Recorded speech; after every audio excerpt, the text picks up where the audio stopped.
Good day, everyone. I will be sharing my own reflection on today's Gospel according to Luke chapter 2, verse 22 and 32.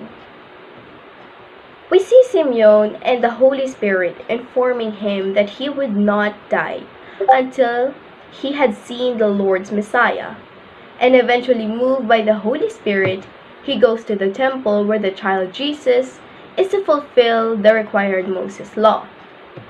He carries the child Jesus up on his arms when he sees the Lord Messiah, and God freed his servant in peace.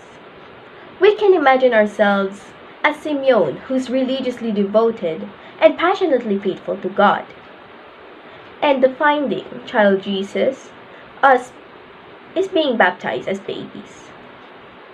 Kung ikukumpara natin to sa totoong buhay, makikita natin na ang pagiging makatuon na tapat sa isang bagay. Isinulat ng Diyos ang kanyang plano at pinagpala ang mga patuloy na maniniwala, tulad ng ginawa ni Simeon.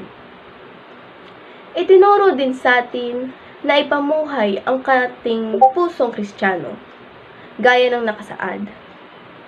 Ang buhay ay puno ng mga hamon at unos, ngunit palagi may isang layunin sa isip. Walang pagkakaiba kung ito ay maikli o mahaba, hanggat ito ay humantong sa iyo sa tamang direksyon. Our Father's path is the correct path. Tinawag niya tayong sa kanyang anak, at responsibilidad nating sagutin ang kanyang tawag. Magagamit din natin ito at ang ating mga natutunan sa pagiging mga anak niya sa loob at sa labas ng simbahan.